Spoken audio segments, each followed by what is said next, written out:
اعوذ باللہ من الشیطان اللعین الرجیم بسم اللہ الرحمن الرحیم الحمد للہ رب العالمین والصلاة والسلام علی اشرف الانبیاء والمرسلین وعلی آلہ الطیبین الطاہرین لا سیما بقیت اللہ الاعظم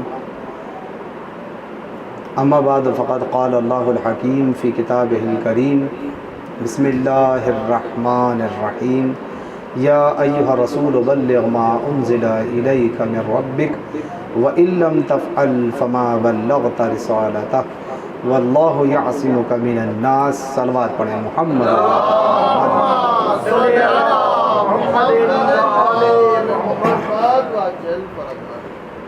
عزیزان قدر، سب سے پہلے تو میں اس پر مسرت موقع پر کہ جو عالم اسلام کی ہمارے نقطہ نظر سے سب سے بڑی عید ہے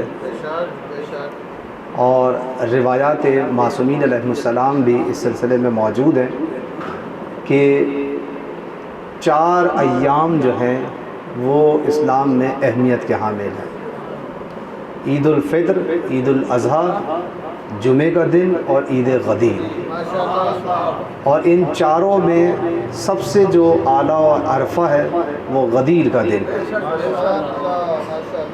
تو اس عنوان سے میں سب سے پہلے اپنی جانب سے آپ تمام مومنین کے جانب سے ولی عصر، حجت خدا، وارث غدیر، مولائے متقیان کے عظیم فرزند، دلبند زہرا، علی مرتضیٰ کے نور نظر اور ہم سب کے مہدی منتظر امام زمان علیہ السلام کی بارگاہ میں تبریک و تہنیت پیش کرتا ہوں۔ اور میں نے کل کی گفتگو میں بھی یہ بات کہی تھی کہ آج کا دن آپ اگر قوم تشریف لے کر جائیں تو وہاں یہ رسم ہے کہ غدیر کے موقع پر عیدی دی جاتی ہے۔ یہ ایک بہت اچھی رسم ہے، کوشش کیا کریں کہ غدیر کے دن بچوں کو عیدی تقسیم کریں تاکہ انہیں یہ پتہ چلے کہ یہ دن کس مناسبت سے دن ہے اور ہمیں یہ عیدی کیوں دی جا رہی ہے۔ اس لیے کہ جب اس دن کا نام سب سے بڑی عید رکھا ہے تو پھر بچوں کو عیدی بھی ملنی چاہیے تاکہ یہ خود بخود انہیں دن یاد ہو جائے۔ اچھا، بڑوں کو تو عیدی چاہیے ہم سے، چھوٹوں کو عیدی چاہیے ہم سے، ہم کس سے عیدی لیں؟ توجہ ہے؟ کیونکہ آپ یہ دیکھیں کہ آپ جب دفتروں میں نوکری کر رہے ہوتے ہیں تو آپ گھر میں لا کے بچوں کو عیدی دیتے ہیں، لیکن آپ خود بھی اس بات کے منتظر ہوتے ہیں کہ ہمیں بھی گورنمنٹ کی طرف سے عیدی ملنی چاہیے۔ ایسا ہی ہے نا، ہمیں بھی حاکم کی طرف سے عیدی ملنی چاہیے۔ تو جو حاکم علی الاطلاق ہے، جس نے آج کے دن کو، اس دن کو سب سے بڑی عید قرار دیا، تو پھر حق ہے ہمارا کہ ہم اسی حاکم علی الاطلاق سے عیدی طلب کریں۔ اور عید جب سب سے بڑی عید ہے تو پروردگار عیدی بھی سب سے بڑی چاہیے۔ اور وہ عیدی کیا ہے کہ پروردگار ہماری نگاہوں کو گناہوں سے محفوظ رکھنا، یہ سب سے بڑی عیدی ہے۔ اس لیے کہ نور دلبند فاطمہ زہرا کو دیکھنے کے لیے پاکیزہ نگاہیں چاہیے، تو پروردگار ہمیں آج عیدی کے طور پہ وہ نگاہیں عنایت کر دے کہ جس سے ہم تیرے نور کو دیکھ سکیں، ورنہ وہ آنکھیں نہیں دیکھ سکیں گی، یہ طے شدہ بات ہے۔ ورنہ آپ ہی دیکھیں کہ کتنے لوگ تھے حجت خدا کو روبرو دیکھ رہے تھے، دیکھ لینا کافی ہے۔ بہت سارے لوگ کہتے ہیں کہ زیارت ہو جائے، زیارت ہو جائے، ہم نے خواب میں دیکھا، ہم نے خواب میں دیکھا۔ آپ کا خواب دیکھ لینا کوئی کمال نہیں ہے، لوگ انہیں اپنی آنکھوں سے سامنے دیکھ رہے تھے۔ نگاہ بصیرت سے دیکھنا ضروری ہے۔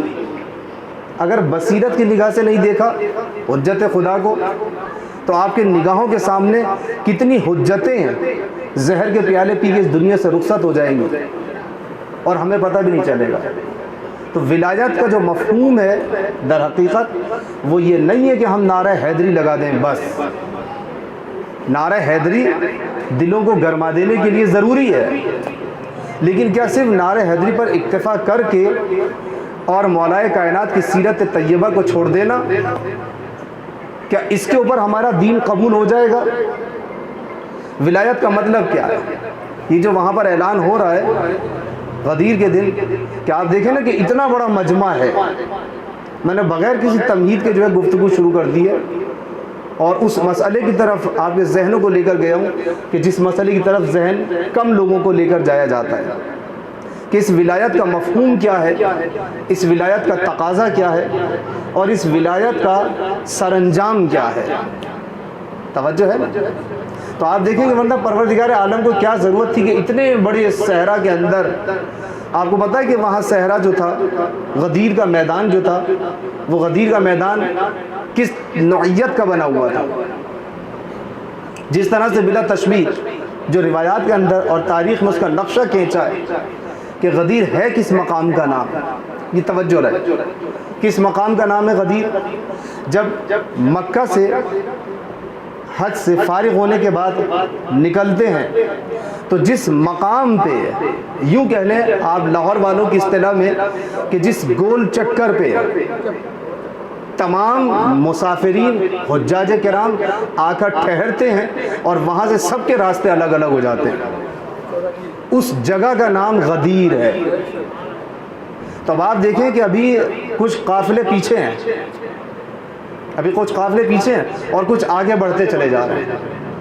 طریقہ یہی ہوتا ہے نا، اس لیے کہ اتنا بڑا ہجوم ہے نبی کریم صلی اللہ علیہ وآلہ وسلم کی زندگی کا، یہ عظیم ترین حج، کہ جس میں ہر مسلمان کی کوشش یہ ہے کہ کچھ بھی ہو، جیسے تیسے بھی ہو، آج اس حج پہ ہم پہنچیں۔ ایسا ہی ہے نا؟ آپ یہ دیکھیں، اگر مثال کے طور پہ آپ کو یہ بات پتہ چل جائے کہ آج سعودی حکومت کی طرف سے تمام شیعان حیدر کرار کو کھلی اجازت ہے اور رہبر معظم خود حج پر آ رہے ہیں، اور جنت البقیع میں جناب سیدہ سلام اللہ علیہا کے قبر پر حاضری بھی ہوگی اور ماتمداری بھی ہوگی اور مجلس بھی ہوگی، اور ان کے ساتھ کئی مجتہدین وہ بھی تشریف لے کر جا رہے ہیں۔ تو بتائیے کہ شیعوں کا کیا عالم ہوگا، مومنین کا کیا عالم ہوگا؟ میں یہ سمجھتا ہوں کہ شاید پرواز میں آپ کو جگہ نہیں ملے گی۔ دنیا بھر سے کوشش لوگوں کی یہ ہوگی کہ چاہے کسی بھی طریقے سے ہم اس سال حج پہنچ جائیں، اس لیے کہ اس سال کا جو اجتماع ہے وہ نہایت اہم اجتماع ہونے والا ہے۔ ایسا ہی ہے نا؟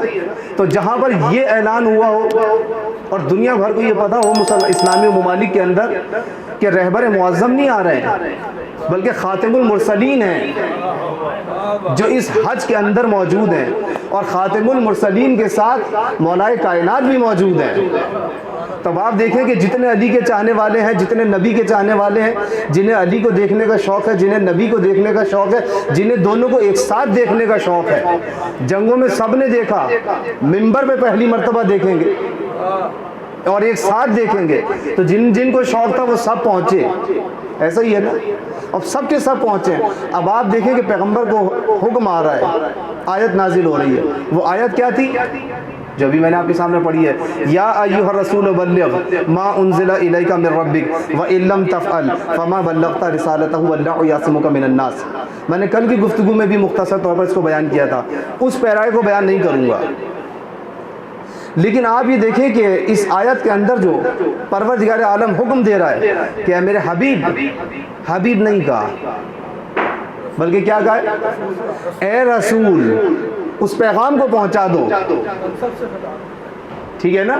اے رسول، اس پیغام کو پہنچا دو کہ جو ہم تمہیں پہلے دے چکے ہیں، اور اگر تم نے یہ پیغام نہ پہنچایا تو گویا رسالت کا کام انجام نہیں دیا۔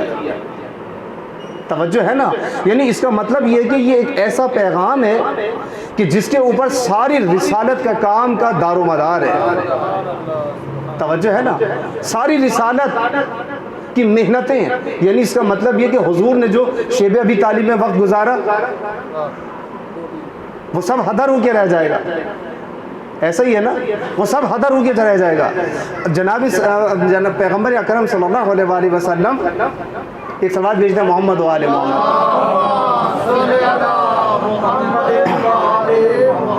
طائف کے اندر جو تبلیغ کر رہے ہیں اور جوتے خون سے بھر گئے، اس کا مطلب یہ کہ وہ ساری زحمتیں برباد ہو جائیں گی. اور حضور جو شب ہجرت نکل کر جا رہے ہیں، کس وجہ سے؟ کہ دشمن جان کے در پر آ گئے، تو وہ ساری زحمتیں برباد ہو جائیں گی. اور پروردگار عالم کیا کہہ رہے ہیں؟ اے میرے حبیب، اے میرے رسول، اس پیغام کو پہنچاؤ. اچھا، اسے پہلے، اس کا مطلب یہ ہے کہ پیغام پہلے آ چکا ہے، پیغام پہلے آ چکا ہے. اب آپ کو میں نے، اگر آپ کو یاد ہو، ماہ مبارک رمضان میں اسی جگہ پر، یاد ہے کیا بیان دیا تھا؟ معراج کے موقع پر جب نبی کریم صلی اللہ علیہ وسلم معراج پر پہنچے، کہاں سے ہوتے ہوئے؟ یاد ہے نا؟ تمام سیاروں ستاروں کو چھوڑتے ہوئے، اور جتنی سپیڈ سے گئے وہ سب آپ کے ذہنوں کے اندر موجود ہے. حضور جب پہنچے ہیں سدرۃ المنتہا سے آگے نکل گئے، جبرائیل رک گئے، اور جبرائیل نے کہا کیا تھا کہ یا رسول اللہ، اگر ایک قدم بھی آگے بڑھوں تو پر جل جائیں گے. تو آپ دیکھیں کہ اس کا مطلب یہ ہے کہ نبی اس ذات کا نام ہے کہ جہاں جبرائیل کے پر جل جاتے ہیں. توجہ ہے نا؟ یعنی جہاں جبرائیل جیسے ملک کی فضیلتیں ختم ہوتی ہیں، وہاں سے میرے سرکار کی فضیلتیں شروع ہو رہی ہیں. توجہ ہے نا؟ یعنی جہاں ان کی حد ختم ہو گئی ہے، وہاں سے اب حضور کی حد شروع ہو رہی ہے. ابھی تو حد شروع ہوئی ہے. اب وہاں کلام کیا ہوا، کیسے ہوا، کس کے لہجے میں ہوا، کس انداز میں ہوا، کیا بات ہوئی، کوئی نہیں بیان کر سکتا. اس لیے کہ وہاں پہ پروردگار عالم نے جو قرآن کریم کے اندر جملہ بیان کیا، اس میں بھی بیان نہیں کیا فَأَوْحَىٰ إِلَىٰ عَبْدِهِ مَا أَوْحَىٰ، کہ پروردگار عالم کو جو اپنے عبد پر وحی نازل کرنی تھی وہ کر دی. اب بیان کون کرے؟ نہ تو وہاں کوئی صحابی موجود ہے، توجہ ہے نا، نہ حضور کے ساتھ، نہ اصحاب کرام ہیں، نہ ام المومنین ہیں، کوئی بھی نہیں ہے. تو روایت کون کرے؟ جبرائیل بھی نہیں ہے، بیان کون کرے؟ تو اب یا تو رسول اللہ خود بتائیں، اور رسول اللہ نے بتایا نہیں کہ وہ پیغام آیا کیا ہے، بس اتنا بتا دیں کہ فَأَوْحَىٰ إِلَىٰ عَبْدِهِ مَا أَوْحَىٰ، کہ پروردگار عالم کو جو اپنے عبد سے بات کرنی تھی، جو پیغام دینا تھا وہ دے دیا. یا رسول اللہ، وہ پیغام کیا ہے وہ نہیں بتا رہے. اور پھر دوبارہ پیغام آ گیا، یا ایھا رسول بلغ ما انزل الیک من ربک. تو اس کا مطلب یہ ہے کہ جو وحی ہوئی تھی، توجہ ہے نا، جو وحی ہوئی تھی نہ وہاں کسی کو پتا ہے، اور آج پیغمبر کو حوالہ دیا جا رہا ہے اسی وحی کا کہ جو ہم نے تمہیں پیغام دیا تھا اسے پہنچاؤ. اور اگر تم نے اس موقع پر نہ پہنچایا، توجہ کیجئے گا، معراج کا واقعہ کب ہوا ہے؟ ہجرت سے پہلے. اس کا مطلب ہے اگر ہجرت سے پہلے واقعہ ہوا ہے معراج کا، تو معراج کے بعد پروردگار عالم بار بار کہہ رہا ہے نا کہ اے میرے حبیب اس پیغام کو پہنچا دو. دعوت ذوالعشیرہ کا موقع پہنچا دو، ابھی نہیں پہنچایا جا رہا ہے. کہ جب بدر کا موقع آیا اب پہنچا دو، نہیں پہنچایا نا. خندق کا موقع، احد کا موقع آیا، نہیں پہنچایا. خندق کا موقع آیا، ہاں فضیلتیں بیان ہوتی رہی ہیں، توجہ دلاتے رہے مسلمانوں کو، متوجہ کرتے رہے. کبھی کسی سے سورہ لے لیا واپس دے دی، توجہ فرمائے نا. اچھا آپ یہ کہیے کہ کوئی پیغمبر سے خدا نہ خواستہ خطا ہو سکتی ہے؟ اگر دیا تھا تو لیا کیوں؟ یا تو یوں کہہ دیں کہ دینا خطا تھا؟ نہیں. اس کا مطلب یہ ہے کہ یہ وہ نبی ہے جو کلام بغیر وحی کے نہیں کرتا، تو کوئی عمل بغیر وحی کے کر سکتا ہے؟ نہیں کر سکتا نا. اس کا مطلب یہ کہ پروردگار عالم کی طرف سے حکم تھا کہ انہیں دو، اور جب یہ لے کے جائیں گے اب لے لو، تاکہ پتہ چل جائے کہ یہ اس بات کے اہل نہیں ہیں، یا تم جاؤ یا تم جیسا جائے. توجہ ہے نا. اب وہاں پہ بھی جو نبی جیسا نہیں تھا وہ رک کے بتا رہا تھا. معراج پہ جو نبی جیسا نہیں تھا وہ رک کے بتا رہا تھا کہ اگر میں ایک قدم بھی آگے بڑھ جاؤں، توجہ ہے نا، تو میرے پر جل جائیں گے. اور یہاں پر پروردگار عالم کیا کہہ رہا ہے کہ اے میرے حبیب یا تم جاؤ یا تم جیسا جائے. تو اس کا مطلب یہ ہے کہ رسالت کا پیغام وہی پہنچا سکتا ہے جو رسول جیسا ہو. تو جب پیغام پہنچانے میں اللہ کا اتنا بڑا اہتمام ہے تو سیٹ پہ بٹھانے کے لیے توجہ ہے، پیغمبر کی جگہ پہ بٹھانے کے لیے پروردگار عالم کیا اتنا آزاد چھوڑ دے گا ماحول کو؟ جو کلام کے لیے آزاد نہیں چھوڑ رہا ہے کہ کلام یعنی قرآن کوئی بھی جا کے سنا دیتا نہیں کہ نہیں، قرآن وہی سنائے گا. آج ہی تو پتہ چلے گا کہ دیکھو رسول جیسا کون ہے. اب یہ علی کو حق ہے کہ علی کہہ سکتے ہیں کہ نبی مجھ جیسے، نبی کو یہ حق ہے کہ کہیں کہ علی مجھ جیسا. اسی وجہ سے کہا ہے کہ علی منی و انا من، فاطمہ بضعۃ منی، حسن منی و انا من، حسین منی و انا من حسین. ایک صلوات بھیج دے محمد و آل محمد.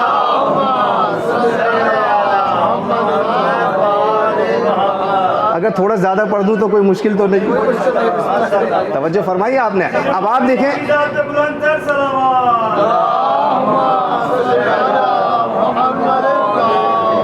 ابھی تو دیکھیں ہم غدیر پہنچے نہیں ہیں. ابھی ہم غدیر میں نہیں پہنچے کہ غدیر میں ہو کیا رہا ہے. ابھی تو بس یہ بتایا کہ آیت نازل ہوئی ہے. ایسا ہی ہے نا، آیت نازل ہوئی، حضور اکرم صلی اللہ علیہ وآلہ وسلم پہ آیت نازل ہو گئی، اے رسول اس پیغام کو پہنچا دو. اب کھڑے کہاں ہیں؟ مقام غدیر کے پاس. اب حضور نے کہا، پروردگار عالم نے کہہ دیا کہ اگر آج یہ پیغام نہ پہنچا، اے میرے حبیب بدر میں نہیں پہنچا، دعوت ذوالعشیرہ میں نہیں پہنچا، احد میں نہیں پہنچا، ایسا ہی ہے نا، خندق میں نہیں پہنچا، تمام مراحل گزر گئے. اب اگر نہ پہنچا تو یاد رکھو رسالت کا کوئی کام ہی نہیں پہنچایا. گویا نماز پڑھتے رہے، نماز نہیں پہنچی ہے. روزے رکھتے رہے، روزے نہیں پہنچے. جہاد کرتے رہے، وہ لڑائیوں میں تبدیل ہو جائے گا، جہاد نہیں رہ جائے گا. اگر یہ کام نہ پہنچایا تو کتنا اہم تھا. یہی وجہ ہے کہ اب رسول لب و لہجے رسالت، یعنی یوں کہا جائے کہ نبی کریم لب و لہجے وہی کو سمجھ رہے ہیں کہ آج پروردگار عالم حبیب کہنے کے موڈ میں نہیں ہے، آج رسول کہہ کر پکار رہا ہے. آج خطاب منصب سے ہے، لہذا آج جو اعلان کروں گا وہ منصب کی جانب سے ہوگا، رشتہ داری کی بنیاد پہ نہیں ہوگا. کوئی یہ نہیں کہہ سکتا کہ بھائی تھا تو بلا لیا، کوئی یہ نہیں کہہ سکتا کہ بیٹے تھے تو کندھوں پہ بٹھا لیے. نہیں عزیزان محترم، منبر پہ آج وہی آئے گا جس کے لیے خدا نے کہا ہے کہ یا ایھا رسول بلغ، پہنچا دو. توجہ ہے نا آپ یہ. تو اچھا اب آپ دیکھیں سارے کے سارے مجمع کو جمع کیا، جو پیچھے رہ گئے انہیں آگے بلایا، انتظار کیا. اچھا جتنے اصحاب کرام تھے نا، اتنے سب لوگ پہنچے.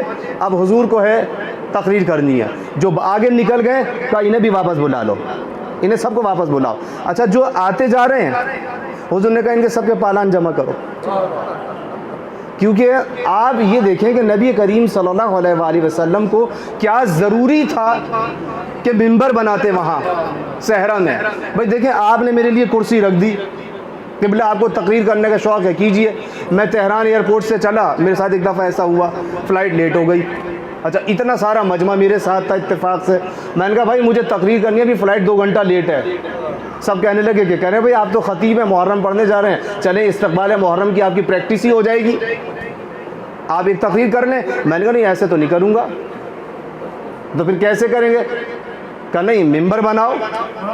ارے قبلہ ایئرپورٹ پہ ممبر کہاں بنے گا؟ یہاں کہاں سے آئے گی لکڑی اور کہاں سے آئے گا ہتھوڑی بسولہ اور کیلیں؟ کہا نہیں مجھے تقریر کروانی ہے تو میں ایسے ہی تقریر کروں گا، پہلے ممبر بنے گا تو میں تقریر کروں گا، کیونکہ میں ہوں مقرر آدمی، میں لیکچرار نہیں ہوں کہ میں کرسی پہ بیٹھ کے لیکچر دے کے چلا جاؤں. میں خطیب ہوں. پہلے پیغمبر نبی کریم صلی اللہ علیہ وآلہ وسلم توجہ کیجیے گا کہ ممبر بنوانے پر اتنا اصرار کیوں کر رہے ہیں کہ پہلے کا ممبر تمہیں نہیں بنانا آتا، لاؤ میں بنانا سکھاتا ہوں. کا ممبر بنے گا کیسے؟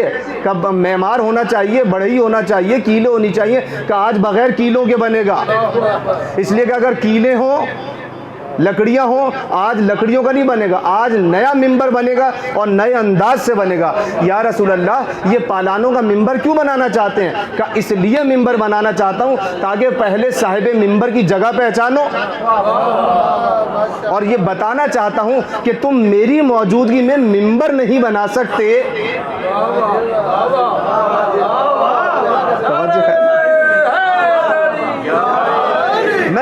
درمیان موجود ہوں اور تم سب کے سب قابل ہو, تم سب کے سب پڑھے لکھے ہو, تم سب کے سب میری روایات سن رہے ہو, تم سب کے سب میری سیرت کو دیکھ رہے ہو, میری زندگی کو دیکھا, لیکن اس کے باوجود میری زندگی میں ہوتے ہوئے تم ممبر نہیں بنا سکتے, تو میرے چلے بجانے کے بعد صاحب ممبر کیسے بناؤں گا؟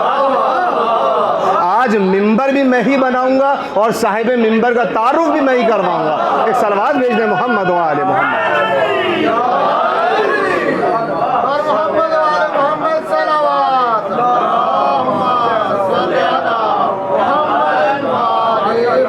اچھا, حضور نے کہا کہ ممبر اپنے ہی اس کا بنا لیتے, ایک مولا کائنات کا پالان لے لیتے.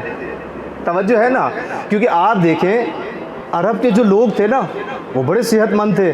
جیسے یہاں پہ ایک مثال مشہور ہے, ہماری دادی کہا کرتی تھی ہندوستان میں قوم ہوتی ہے جاٹ, یہاں پہ جٹ ہوتے ہیں. ایسے ہی ہے نا, ہندوستان میں جاٹ کہلاتے ہیں اور پنجاب میں جٹ کہلاتے ہیں. وہ بڑے صحت مند ہوتے ہیں. یعنی مجھ جیسے آدمی کو اپنے کندھے پہ اٹھا لینا کوئی ان کے لیے کمال کی بات نہیں ہے.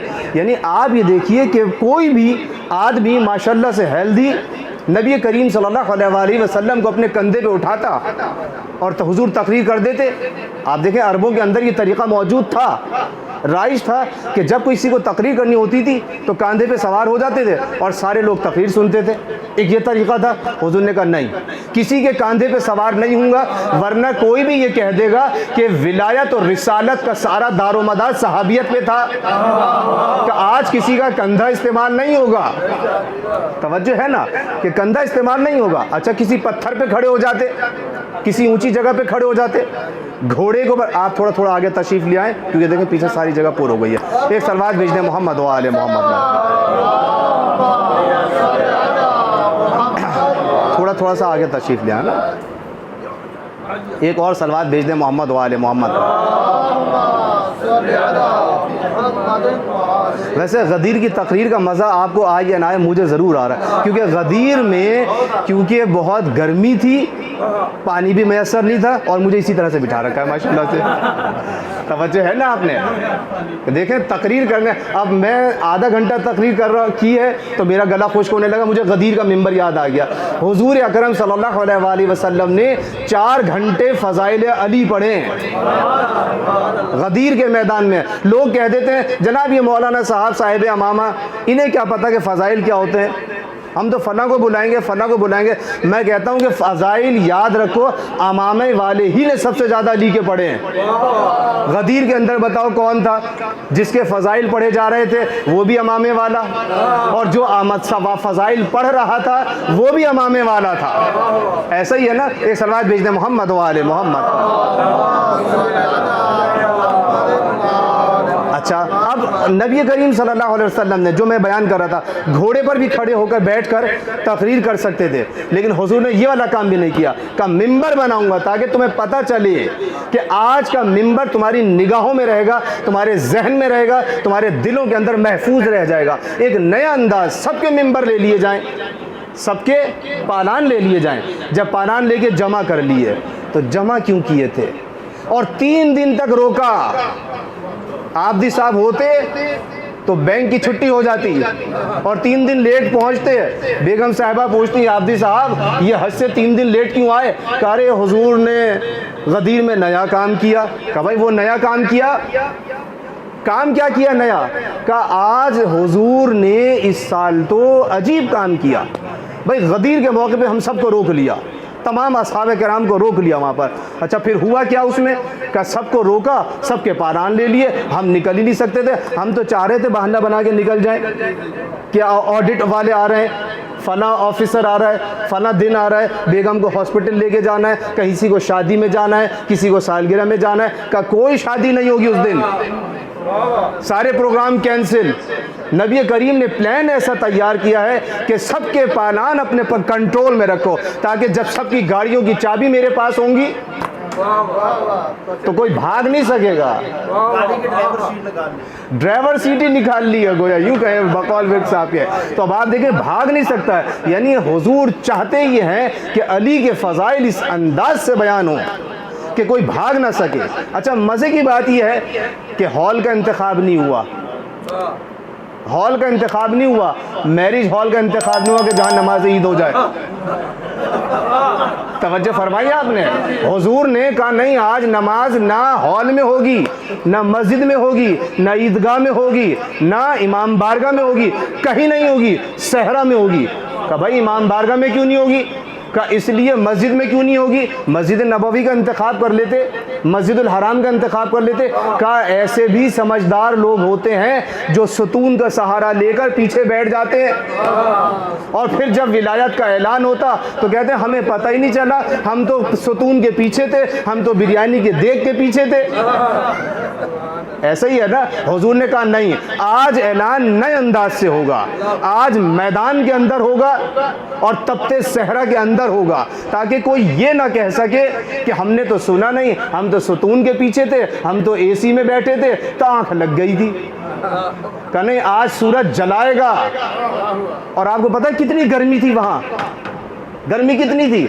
تاریخ طبری یہ لکھتی ہے اور دیگر تاریخوں نے بھی لکھا کہ اتنی شدید گرمی تھی، ملک صاحب توجہ فرمائیے گا، اتنی شدید گرمی تھی کہ تاریخ طبری یہ کہتی ہے کہ لوگ اپنی آباؤں کو اپنے پیروں پر لپیٹ کے بیٹھے ہوئے تھے، اتنی لو چل رہی تھی۔ اور ایسے موسم کے اندر حضور نے 4 گھنٹے بٹھایا۔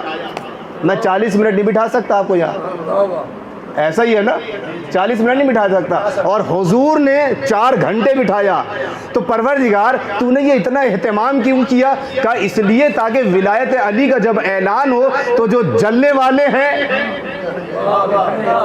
بھائی سورج سے اوپر سے جلا رہا ہے اور نیچے زمین تپ رہی ہے، تاکہ جو جلنے والے ہیں وہ اوپر سے بھی جلیں۔ اور ایک صلوات بھیج دیں محمد والے، ایک اور صلوات بھیج دیں محمد والے۔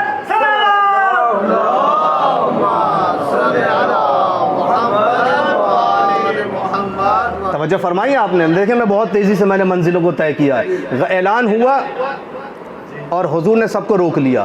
اب جب رک گئے ہیں، اب منبر پہ لے جا کر مولائے کائنات کو اپنے ساتھ بٹھا لیا۔ آپ یہ دیکھیں کہ یہاں پہ منبر رکھا ہوا ہے، محرم میں ہوتا ہے نا۔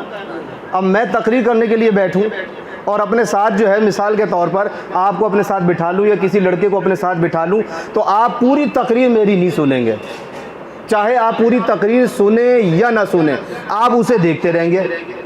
بھئی انوکھا کام کیا ہے، ہم نے تو آج تک اتنے بڑے بڑے یہاں پہ مجتہدین پڑھ کے چلے گئے، اتنے بڑے بڑے علماء پڑھ کے چلے گئے، کبھی کسی کو نہیں دیکھا کہ انہوں نے کسی کو اپنے پاس بلا کے بٹھایا ہو۔ تو ہو نہ ہو اسی کے بارے میں کوئی بات ہوگی، آج پیغمبر نے یہ کام کیا ہے۔ اب سارے اصحاب کرام کس کو دیکھ رہے ہیں؟ علی کے چہرے کو دیکھ رہے ہیں۔ النظر الی وجہ علی عبادہ۔ غدیر میں کتنا خوبصورت موقع فراہم کیا پیغمبر اکرم صلی اللہ علیہ وآلہ وسلم نے کہ دیکھ لو عبادت کرتے جاؤ۔ تو علی کے چہرے کو دیکھنا عبادت، علی کا ذکر کر لینا عبادت، علی کی محبت عبادت ہے۔ ایک صلوات بھیج دیں محمد و آل محمد۔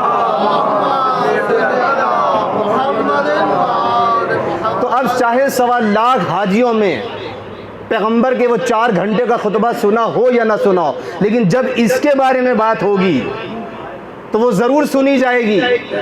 ایسا ہی ہے نا۔ اچھا، اب حضور نے اعلان کرنا شروع کیا کہ دیکھو میں نے تم تک نماز کا پیغام پہنچایا، میں نے تم تک روزے کا پیغام پہنچایا، میں نے تم تک حج کا پیغام پہنچایا، جہاد کا پیغام پہنچایا، ساری شریعت کو پہنچا دیا۔ بتاؤ میں نے سارے کام کیے یا نہیں کیے؟ یہی کہا تھا نا، اور گواہی لی ہے کہ ہاں بتاؤ میں نے یہ کام کیا، کہ ہاں یا رسول اللہ آپ نے سب کچھ پہنچا دیا۔ تو پھر یاد رکھو کہ یہ بتاؤ اب اس کے بعد کہ میں تم پر تمہاری جانوں سے زیادہ افضلیت رکھتا ہوں یا نہیں رکھتا، حاکمیت رکھتا ہوں یا نہیں رکھتا ہوں؟ بتاؤ تم اپنے نفسوں پر زیادہ اولویت رکھتے ہو۔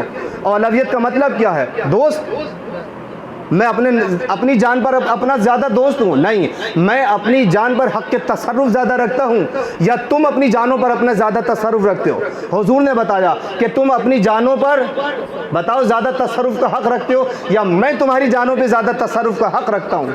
تو سارے اصحاب نے بیک وقت مل کر ایک زبان ہو کر کہا کہ یا رسول اللہ آپ ہماری جانوں پر ہم سے زیادہ ہم پر حاکمیت رکھتے ہیں، ہم سے زیادہ ہم پر حق کے تصرف رکھتے ہیں۔ تو جب یہ بیان کروا دیا الستو اولا بکم من انفسکم، کیا میں تمہارا مولا نہیں ہوں؟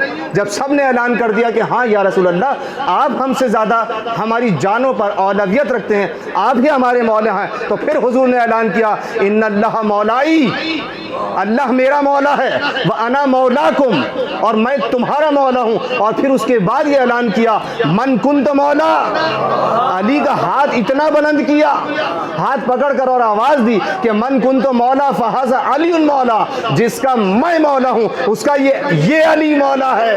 ایک صلوات بھیج دے محمد و آل محمد۔ بر محمد و آل محمد بلند تر صلوات۔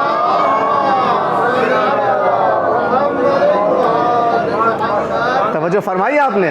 تو آپ یہ اللہم صلی علی، ایک صلوات بھیج دیں محمد و آل محمد پر۔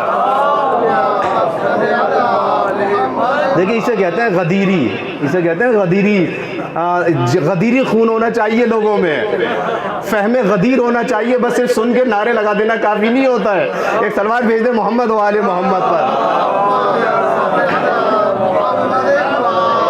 تو آپ دیکھیں کہ پیغمبر اکرم صلی اللہ علیہ وآلہ وسلم نے اعلان کر دیا، کیا اعلان کیا؟ کہ جس کا میں مولا ہوں اس کے یہ علی مولا ہے۔ اچھا اب جو یہاں پر آئیے، اب آپ دیکھیں کہ تمام روایاتوں نے اس جملے کو لکھا ہے، اور اس کے بعد حضور نے پھر دعا کے لیے ہاتھ بلند کیا، اللہم والے، اللہم والے من والا، اے میرے پروردگار جو اسے دوست رکھے تو بھی اسے دوست رکھ، ونصر من نصرہ، اور جو اس کی مدد کرے تو بھی اس کی مدد کر، وخذل من خذلہ، اور جو اس کی توہین کرے تو بھی اسے ذلیل و رسوا کر دے۔ توجہ ہے نا آپ کی؟ تو پروردگار عالم نے کہ حبیب نے یہ اعلان کیا، اور اس روایت کو، اس درایت کو، اس تاریخ کو قلم بند کر دیا علامہ فخر الدین رازی نے اپنی کتاب مفاتیح الغیب تفسیر کبیر کے اندر۔ آپ کو پتا ہے کہ تفسیر کبیر کتنی بڑی کتاب ہے، کتنی معتبر کتاب مانی جاتی ہے اہل سنت کے درمیان، کہ جس کو اہل سنت دل و جان سے قبول کرتے ہیں۔ اس کے اندر اس دعا کو بیان کیا، اور کہنے والے نے کہہ دیا کہ جناب یہ دعا جھوٹی ہے۔ اگر جھوٹی تھی تو بتائیے فخر الدین رازی نقل کیسے کر رہے تھے؟ اور انہوں نے کہا ہے کہ یہ آیت جب نازل ہوئی تو پروردگار عالم کے سید المرسلین نے اس انداز سے دعا کی ہے۔ توجہ فرمائی آپ نے؟ سیوطی نے بھی اس کو نقل کیا، المنار کے اندر رشید رضا نے نقل کیا، تمام تاریخ اسلام جا کے دیکھ لیں آپ، مفسرین کی تفسیریں جا کے دیکھ لیں، محدثین کی حدیثیں جا کے دیکھیں، اصحاب کرام کے بیانات جا کے دیکھیں، سب بیان کرتے ہیں کہ یہ روایت، یہ آیت کس کے ذیل میں نازل ہوئی ہے، کس کی شان میں نازل ہوئی ہے؟ مولائے کائنات علی بن ابی طالب کی شان میں نازل ہوئی۔ ایک صلوات بھیج دیں محمد و آل محمد۔ اب اس کے بعد جب یہ آیت نازل ہو گئی، آیت تو نازل ہو گئی، اب پھر حضور نے اعلان کیا کیا اس کے بعد کہ دیکھو جب یہ دعا کی کہ دعا کر دی کہ پروردگار اسے دوست رکھنا، اور جو اس کو دوست رکھے، تو بڑھنے والوں میں تاریخ یہ لکھتی ہے کہ سب سے پہلے حضرت عمر آگے بڑھے۔ ایسا ہی ہے نا، حضرت عمر آگے بڑھے، اور بڑھنے کے بعد کیا کہا؟ بخن بخن لکا یا علی بن ابی طالب اصبحت مولائی، اے میرے مولا، اے علی ابن ابی طالب مبارک ہو آپ کو، مبارک ہو آپ کو، اصبحت مولایا، اے میرے مولا آج آپ ہمارے مولا قرار پائے۔ یہاں پہ بتائیے کہ وہ یہ کہہ رہے تھے کہ آپ میرے دوست بن گئے، بھائی دوست تو پہلے بھی تھے، ایسا ہی ہے نا، دوست تو پہلے بھی تھے، آج کوئی دوستی کا اعلان تھوڑی ہو رہا ہے۔ وہ تو اگر آپ کہتے کہ اصحاب ہیں اور سب شیر و شکر کی طرح ہیں تو پہلے بھی تھے، پہلے بھی سب دوست مان رہے تھے۔ اس کا مطلب یہ ہے کہ حضرت عمر جو اعلان کر رہے تھے، بتا رہے تھے کہ دیکھو یہ معنی دوستی میں نہیں ہے۔ اچھا اگر آپ یہ کہتے بھی ہیں، کہنے والوں نے کہہ دیا کہ جناب یہاں دوستی کے معنی میں، تو میں کہوں گا کہ دیکھو جس معنی میں ہے، بس اتنی سی گزارش ہے، اتنی سی گزارش ہے کہ اگر رسول کو اپنا دوست مانتے ہو، اس لیے کہ رسول نے یہی تو کہا ہے نا کہ ان اللہ مولائی، اللہ تمہارا دوست ہے یا حاکم ہے؟ بتائیے، حاکم ہے نا۔ حاکمیت اعلیٰ کس کے پاس ہے؟ پاکستان کے آئین میں بھی لکھا ہوا ہے، حاکمیت اعلیٰ کس کے پاس ہے؟ پروردگار کی ذات کے پاس ہے۔ یا یہ کہا ہے کہ پاکستان کا سب سے بڑا دوست اللہ ہے؟ نہیں، یہ تو نہیں لکھا نا، یہ لکھا ہے نا کہ حاکم، تو اس کا مطلب یہ ہے کہ مولا کا مطلب ہوتا ہے حاکم۔ اچھا، ابھی میں ثابت کر دیتا ہوں ایک اور طریقے سے۔ دیکھیں نبی کریم کو میں اتنی سی بات کہوں گا کہ آپ جس معنی میں نبی کو مولا مانتے ہیں اسی معنی میں علی کو مولا مان لیجئے، ایسا ہی ہے نا؟ اچھا، ایک صاحب بحث کرنے لگے کہ نہیں جناب، یہاں یہ نبی کو تو ہم مولا مانتے ہیں حاکم کے معنی میں، لیکن علی مولا ہی کے معنی میں ہے، دوست کے معنی میں ہے۔ میں نے کہا اچھا یہ بات رکھو، اگر مولا دوست کے معنی میں ہے، میں نے کہا دیکھو مان لو کہ مولا حاکم کے معنی میں ہے، کہا نہیں مانیں گے۔ میں نے کہا اچھا، اب آپ یہ بتائیے کہ آپ کی بیٹے اتفاق کی بات ہوئی کہ میرا گھر کارڈ آ گیا، جب کارڈ آیا ان کے گھر سے، دیکھا بیٹی کی شادی ہے، تشریف لائیے گا، ہم پہنچ گئے، ہم نے کہا موقع آ گیا، موقع آ گیا۔ اب جیسے ہی نکاح صاحب آئے، نکاح رجسٹرار صاحب آئے نکاح پڑھنے کے لیے، کہنے لگے کہ ان کے ولی کو بلائیے، ولی کو بلائیے۔ اب بتائیے کہ ولی کا مطلب کیا ہے؟ میں نے کہا کہ اگر ولی کا مطلب دوست ہے تو بلائیے پھر لڑکی کے دوستوں کو۔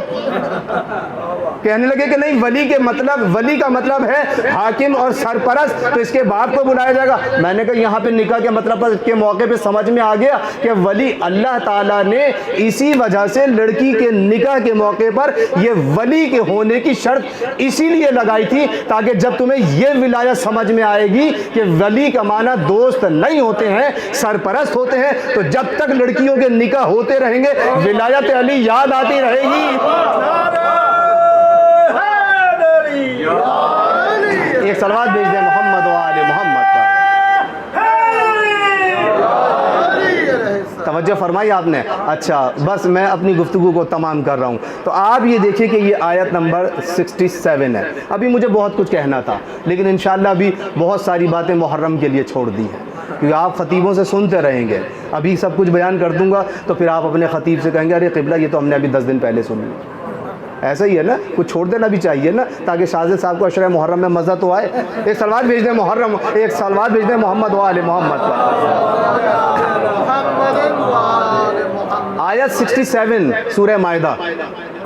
اچھا، رات ہی مجھ سے یہ سوال کیا کہ قبلہ یہ 67 ہے جس میں تبلیغ کا اعلان کیا گیا، اور پھر اس کے بعد جب یہ اعلان ہو گیا تو پھر پروردگار عالم نے اعلان کیا الیوم اکملت لکم دینکم واتممت علیکم نعمتی ورضیت لکم الاسلام دینا۔ اے میرے حبیب، آج کے دن ہم نے دین کو کامل کر دیا۔ توجہ فرمائی آپ نے، دین کامل کب ہو رہا ہے؟ اعلان ولایت علی ابن ابی طالب کے بعد پروردگار کس دین سے راضی ہو رہا ہے؟ اعلان ولایت علی ابن ابی طالب کے بعد۔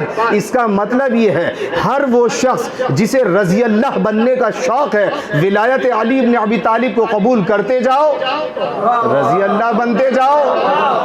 ایک صلوات بھیج دیں محمد و آل محمد پر۔ اس لیے کہ اعلان ولایت نے یہ بات ثابت کر دی ہے کہ الیوم اکملت لکم دینکم واتممت علیکم نعمتی ورضیت لکم الاسلام دینا۔ میں اس دین سے راضی ہوں جس میں علی کی ولایت موجود ہے، اور جس میں علی کی ولایت سے اگر دین خالی ہو جائے تو لن یقبلو، تو یہ والا اسلام قابل قبول ہی نہیں ہے پروردگار عالم کی ذات کی بارگاہ میں۔